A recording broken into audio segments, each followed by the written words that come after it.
कानी बहू। किशोरी लाल जी के बेटे राघव की शादी की बात जगह जगह चल रही थी, लेकिन किशोरी लाल जी को कोई लड़की पसंद ही नहीं आती थी। और उसकी एक ही वजह थी, किशोरी लाल जी का लालची होना। उनको लड़की वालों से मोटा दहेज चाहिए था और इसी चक्कर में एक दिन वो एक बहुत पैसे वाले के घर अपने बेटे का रिश्ता लेकर पहुंचे।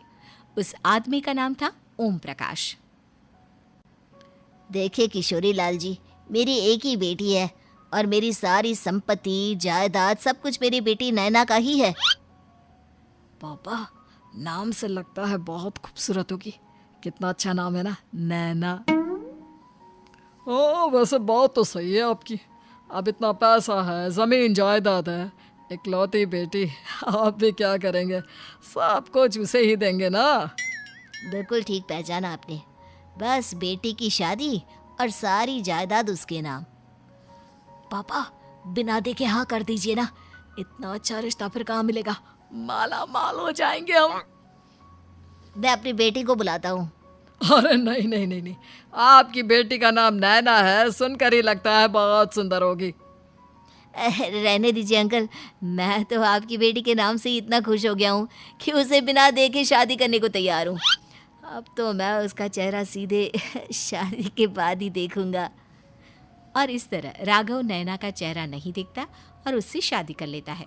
शादी के बाद अपनी सुहाग रात पर जब राघव नैना का घूंघट उठाकर देखता है तो नैना की आंखें बंद थी। कितने खूबसूरत हो तुम नैना, जरा अपनी आंखें खोलकर मेरी तरफ देखो तो सही। नहीं, मुझे शर्म आती है। अरे, मैंने तुम्हें शादी से पहले भी नहीं देखा, और अब अगर तुम आंखें खोलकर मुझे देखोगी भी नहीं तो मुझे अच्छा कैसे लगेगा? इससे पहले कि नैना अपनी आंखें खोलकर राघव की तरफ देखती, अचानक से लाइट चली गई और राघव नैना को पूरी तरह से देख भी नहीं पाया। अगली सुबह नैना राघव के लिए नाश्ता बनाकर लेकर आई। अरे ये क्या, आधा पराठा सेका हुआ है और आधा बिल्कुल कच्चा। ये तुमने क्या किया नैना? बहू, तुमने क्या आधा पराठा तवे से नीचे लटका कर रखा था, जो आधा सिका है और आधा कच्चा? मुझे जितना दिखेगा उतना ही तो सीखूंगी ना पापा जी। जहाँ जहाँ मुझे नजर आ रहा था वहाँ मैंने सीख लिया, जहाँ जहाँ नहीं दिखा वहाँ कच्चा रह गया होगा। इसका क्या मतलब है? ये कैसा मजाक कर रही है तुम? अरे बहू, तुमने इतना लंबा घूंघट क्यों लगाया हुआ है? देखो, हमारे घर में बहुओं को बेटी की तरह रखा जाता है, और फिर तुम तो इतना सारा माल लेकर आई हो। देखो, ये घूंघट डालकर रखने की कोई ज़रूरत नहीं है। हाँ नैना, पापा जी ठीक कह रहा है, तुम तो आराम से रहो, अपना ही घर समझो। नैना अचानक से अपना घूंघट उठा लेती है। अरे ये क्या पापा, नैना की तो एक आंख फूटी हुई है।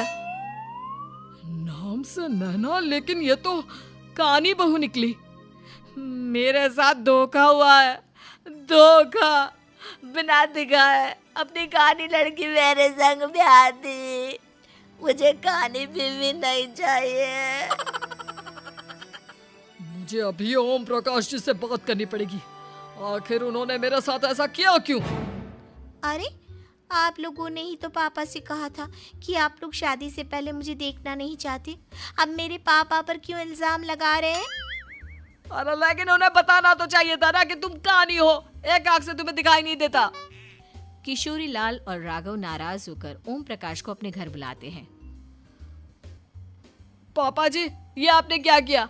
शादी से पहले बताया क्यों नहीं कि नैना की आंखों में परेशानी है? अरे, आप ही ने तो लड़की देखने से मना कर दिया था। और लेकिन आप बता तो सकते थे। आपको तो हमारी बेटी की प्रॉपर्टी चाहिए थी, वो भी पूरी की पूरी। अब क्या हुआ अगर उसे आधा दिखाई देता है? प्रॉपर्टी तो आपको पूरी मिल गई ना। अरे ये क्या बात हुई? मेरी शादी प्रॉपर्टी से नहीं, आपकी बेटी से हुई है। अब ये तो पहले सोचना चाहिए था, तब तो मेरी प्रॉपर्टी देखकर तुम्हारी जुबान लप लपा रही थी। लेकिन मैं कानी लड़की को अपनी बीवी बनाकर नहीं रख सकता। पापा, कुछ करिए ना आप। हाँ, करता हूँ। देखिए ओम प्रकाश जी, आप हमारे साथ ऐसा नहीं कर सकते। और तुम देखो, अगर तुमने मेरी बेटी से शादी तोड़ी ना, तो जो भी प्रॉपर्टी मैंने तुम्हें दी है वो तो पूरी की पूरी वापस ले ही लूँगा, और आधी प्रॉपर्टी तुम्हारी भी लूँगा। अरे मेरी आधी प्रॉपर्टी भला क्यों लेंगे आप? इसलिए क्योंकि मेरी बेटी को आधा नजर आता है और उसकी नज़र अभी तक तुम्हारी आधी जायदाद पर ही पड़ी है।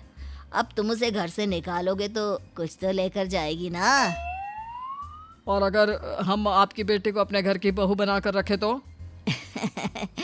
तो तुम्हारी पूरी प्रॉपर्टी तुम्हारी ही रहेगी, और जो मैंने तुम्हें दिया है ना, उसमें से बस मैं आधा लेकर जाऊंगा। अरे लेकिन अब आप अपनी दी हुई प्रॉपर्टी में से आधी वापस क्यों लेकर जाएंगे? अगर मैं आपकी बेटी को अपनी पत्नी बनाकर रखने को तैयार हूं तो? इसलिए ताकि भविष्य में अगर तुम मेरी बेटी को धोखा दो तो उसके पास कुछ तो रहे जो पति का हो। वैसे मेरे पास तो बहुत कुछ है, लेकिन अपने पति की कोई निशानी तो उसके पास होनी चाहिए ना।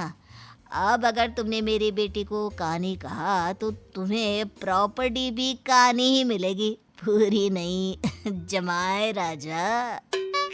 किशोरी लाल और राघव समझ चुके थे कि वो बुरी तरह फंस चुके हैं और अब उनके पास वहां से निकलने का कोई चारा नहीं है। अब समझ में आया ना, लालच बुरी बला होती है। एक तो तुम्हें प्रॉपर्टी मिली, ऊपर से बीवी मिली, उसमें तुम्हें नखरे भी दिखाने हैं।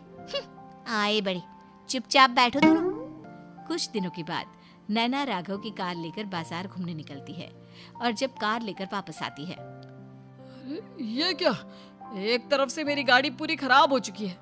लगता है तुमने मेरी गाड़ी को किसी दूसरी गाड़ी के साथ एक्सीडेंट किया है। अरे अरे कितना बड़ा नुकसान कर दिया तुमने बहू। वो क्या है ना पापा जी, मुझे एक आंख से दिखाई नहीं दे रहा था, सामने से गाड़ी आ रही थी। मुझे तो सिर्फ आधा ही दिखाई दिया और वो गाड़ी मेरी कार से रगड़ते हुए निकल गई। अब मैं क्या करूं बताओ? आप इसे ठीक कराने के पैसे कौन देगा? तुम्हारे पापा। तुमने मुझसे इस तरह से बात की? अभी रुको। नैना राघव की शिकायत ओम प्रकाश को कर देती है। देखो राघव, अब जो मेरी आधी प्रॉपर्टी तुम्हारे पास थी ना, उसमें से आधी और मैं लेकर जाऊंगा, क्योंकि तुमने मेरी बेटी को डांटा। अरे नहीं नहीं पापा जी, गलती हो गई, माफ कर दो। गलती की तो कोई गुंजाइश ही नहीं। अगली बार मेरी बेटी को डांटा तो बची हुई आधी में से आधी और ले जाऊंगा। लालच के चक्कर में हम दोनों ने बहुत बड़ी गलती कर दी बेटा। एक तो तुम्हें कानी बहू मिली और ऊपर से जो माल मिला वो भी काना।